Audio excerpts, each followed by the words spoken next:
എന്ത്, നീ ഒരു പെണ്ണായിരുന്നോ? പെണ്ണാണെങ്കിൽ ഇപ്പൊ എന്താ? നീ എന്തിനാ ഇങ്ങനെയൊക്കെ ചെയ്തേ? എന്നെ കീഴ്പ്പെടുത്താമെന്ന് വിചാരിച്ചോ? കിൻകൺ പാലസിലേക്ക് നിന്റെ വാളും കൊണ്ട് എന്നെ കണ്ടുപിടിക്കാൻ വന്നതല്ലേ? എന്നെ തേടിയല്ലേ വന്നത്? നിന്നെ തേടിയോ? എന്നുവെച്ചാ നിങ്ങളാണോ ഷെങ്ലൂബാൻ? രക്ഷപ്പെടാനുള്ള ശ്രമം കൊണ്ട് ചെയ്തു പോയതാ. അങ്ങനെ ക്ഷമയൊന്നും ചോദിക്കണ്ട. നിന്നെക്കുറിച്ച് ആലോചിച്ച് എനിക്കൊന്നും കിട്ടാൻ പോകുന്നില്ല. ദയവ് ചെയ്ത് നിൽക്കൂ. നിങ്ങളൊരു പെണ്ണാണെങ്കിലും നിങ്ങളുടെ സഹായം എനിക്ക് ആവശ്യമാണ്. സർക്കാരിന്റെ കൈക്കൂലിക്കാരെ എനിക്ക് വിശ്വാസമില്ല.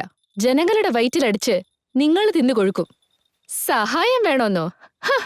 എന്നെ പിടിക്കാൻ വേണ്ടി പറന്നെത്തി നമ്മൾ ഇതിനു മുൻപ് കണ്ടിട്ടേയില്ല. അതിനുള്ളിൽ നിങ്ങൾ തീരുമാനിച്ചാൽ എങ്ങനെയാ? കാരണം എന്തെന്ന് വെച്ചാൽ നിന്നെ പോലെ ഒരുപാട് പേരെ കണ്ടിട്ടുണ്ട്. നിങ്ങൾ എന്നെ വിശ്വസിക്കണ്ട.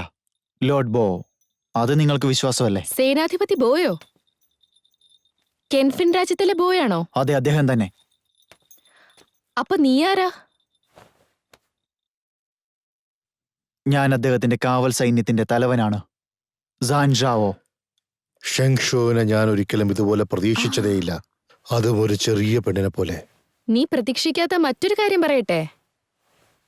ഞാൻ ഷെങ്ലൂബനൊന്നും അല്ല, അവരെ പോലെ ആവണമെന്ന് ആഗ്രഹിക്കാണ്. എന്റെ യഥാർത്ഥ പേര് ഗോങ്ഗിലിങ്. എന്നെ പേരൊന്നും വിളിക്കണ്ട. നിന്റെ ശരിയായ പേര് ഗോങ്ഗ്രൂസ് ആണെന്നറിയാം. ഞാൻ പറഞ്ഞ കാര്യം ശരിയല്ലേ? 6ാമത്തെ തലമുറയുടെ മികച്ച ഒരു സുരക്ഷാ സേനാനി. അല്ല തടിയ മുത്തശ്ശ, നിങ്ങളാരാണെന്ന് പറഞ്ഞില്ല. സൂക്ഷിച്ച് സംസാരിക്ക്. ദേഷ്യപ്പെടാതെ. ആ, നീ പേടിപ്പിക്കുന്ന കണ്ടിട്ട് എനിക്ക് പേടിയായി. ഇത്രയും ധൈര്യമുള്ള നിനക്ക് ഈ കൊട്ടാരത്തിൽ വന്ന് ഇത്രയും ഒച്ച വെച്ചതുകൊണ്ട് കുറച്ച് അഭ്യാസങ്ങളൊക്കെ പഠിപ്പിച്ചിരുന്നുണ്ട്. ശബ്ദിക്കല്ലേ, നിന്നോട് എനിക്ക് സംസാരിക്കാൻ സമയമില്ല.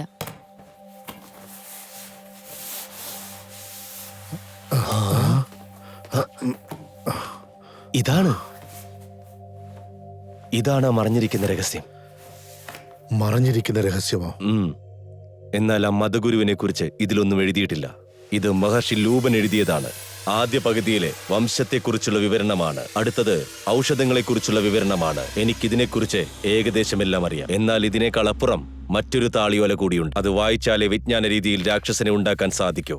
നൂറ്റാണ്ടുകളായി അതാരും കണ്ടിട്ടില്ല. പക്ഷെ നിങ്ങളെ കണ്ടതും ഞങ്ങൾക്കിതൊരു സഹായമായി തീർന്നു. ഇതൊരിക്കലും ഞങ്ങൾ മറക്കില്ല. അപ്പൊ ഗോങ് സെൻസി മറുജന്മം എടുത്തിരിക്കുന്നെന്ന് പറയാണോ? അതെ. കൈഫെങ്കിലെ ആളുകൾ നല്ല ബുദ്ധിശാലികളാണല്ലോ. എങ്ങനെയാ നിങ്ങൾക്ക് ഇങ്ങനെ ആലോചിക്കുന്നേ? നിങ്ങൾക്ക് നാട്ടുമര്യാദ അറിയില്ലേ? സത്യം പറഞ്ഞാ ഞാനും ഒരു രസവാദിയാണ്. രഹസ്യമായോണ്ട് ആരോടും പറയാതിരിക്കുക. വിശ്വാസപരമായി നമ്മുടെ മുതുമുത്തച്ഛന്മാര് ജലസമാധിയിൽ ഉറങ്ങുകയാണെങ്കിൽ തീർച്ചയായും അവർ നമ്മളെ സഹായിക്കുക തന്നെ ചെയ്യും. നിങ്ങൾ പറയുന്നതനുസരിച്ച് നോക്കുകയാണെങ്കിൽ ഇതൊരു മെക്കാനിക്കൽ രാക്ഷസനാണ്. എന്തായാലും നോക്കാം. ഈ രാക്ഷസന് പറക്കാൻ പറ്റിയതും മറ്റുള്ളവരുടെ ആത്മാവിലേക്ക് പോകാൻ പറ്റുന്നതുമായിരിക്കും. ഇതിൽ എഴുതിയിരിക്കുന്നത് വെച്ച് നോക്കിയാൽ ആമയെപ്പോലെയും കരടിയെപ്പോലെയും ഡ്രാഗണെ പോലെയും ഉണ്ടായിരിക്കുമെന്നാണ്. ശരീരം പടുകൂറ്റനും ചെമ്പുകൊണ്ടും തടി കൊണ്ടും ഉണ്ടാക്കിയിരിക്കുന്നതുമായിരിക്കും. ഞാൻ മനസ്സിലാക്കിയെടുത്തോളം ഈ രാക്ഷസന്റെ പേര് സ്വാനു എന്നായിരിക്കണം. ഇത് ഉണ്ടാക്കുവാനായിട്ട് ധാരാളം ആളുകളും സമയവും ആവശ്യമാണ്. എല്ലാത്തിനുപരിയായി നമുക്ക് ആ അതിശയ യന്ത്രം എത്രയും പെട്ടെന്ന് കണ്ടുപിടിക്കണം. അതെങ്ങനെ അവന് കിട്ടി? ഏത് യന്ത്രമാണത്? സൂവാൻ ഇരുമ്പ് യന്ത്രം.